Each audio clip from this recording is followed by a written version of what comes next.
شان مصطفیٰ صلی اللہ علیہ وآلہ وسلم ہے، جو شخص روزانہ مجھ پر 1000 مرتبہ درود پاک پڑھے گا وہ تب تک نہیں مرے گا جب تک دنیا میں رہتے ہوئے جنت میں اپنا مقام نہ دیکھ لے۔ پیارے اسلامی بھائیوں، ہمیں بھی چاہیے کہ ہم کثرت کے ساتھ درود پاک پڑھیں۔ اللہ پاک سے دعا ہے کہ ہمیں کثرت کے ساتھ درود پاک پڑھنے کی توفیق عطا فرمائے۔ صلو علی الحبیب صلی اللہ تعالی علی محمد صلی اللہ علیہ وسلم۔ پیارے پیارے اسلامی بھائیوں، انسان کی پیدائش کا بنیادی مقصد اللہ تعالیٰ کی عبادت اور اطاعت کرنا ہے، لیکن نفس و شیطان کے دھوکے میں آ کر یہ مقصد حقیقی نگاہوں سے اوجھل ہو جاتا ہے۔ اسی مقصد حقیقی کو یاد دلانے کے لیے اللہ کریم نے مختلف زمانوں میں مختلف قوموں پر اپنے انبیاء کرام علیہ الصلوۃ والسلام کو بھیجا، جو اس قوم کو ہدایت کی راہ دکھاتے اور اپنی عبادت و اطاعت کی راہ پر چلاتے۔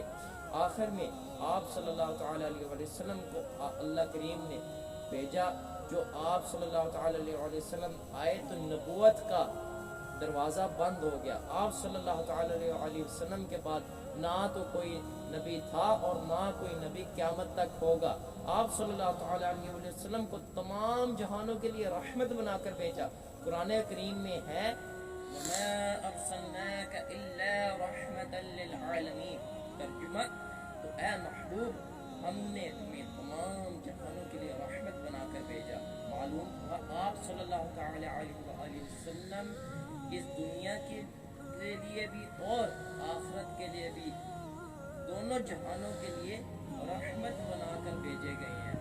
آپ صلی اللہ تعالی علیہ وسلم کی آمد سے پہلے، اس دنیا میں تشریف لانے سے پہلے، مختلف گناہوں نے دنیا کے معاشرے کو اپنی لپیٹ میں لے رکھا تھا۔ جوا، قتل و غارتگری، جھوٹ، دھوکہ اور مختلف گناہوں سے دنیا کا معاشرہ تباہ ہو رہا تھا، لیکن آپ صلی اللہ تعالی علیہ وسلم کے دنیا میں تشریف لاتے ہی غمزدوں کے چہرے پر مسکراہٹ آئی، تو درد کے ماروں کے چہروں پر مسکراہٹیں آئی، عورت کو عزت ملی اور بہت سی رحمتیں انسانوں پر نازل ہوئی۔ شاعر کیا خوب فرماتا ہے، آئی نئی حکومت، سکہ نیا چلے گا، عالم نے رنگ بدلا، صبح و شب ولادت۔ پیارے پیارے اسلامی بھائیوں، ہمیں بھی نیت کر لینی چاہیے کہ آج سے ہی اپنے گناہوں سے توبہ کریں اور اللہ تعالیٰ کی عبادت اور اطاعت والے کام کرنا شروع کر دیں، تاکہ اللہ پاک ہم سے راضی ہو اور ہمارا بیڑا آخرت میں پار ہو۔ تو اللہ پاک سے دعا ہے کہ ہمیں اپنی اطاعت اور عبادت والے کاموں کو کرنے کی توفیق عطا فرمائے۔ آمین بجاہ نبی صلی اللہ علیہ وسلم۔ صلو علی الحبیب صلی اللہ تعالی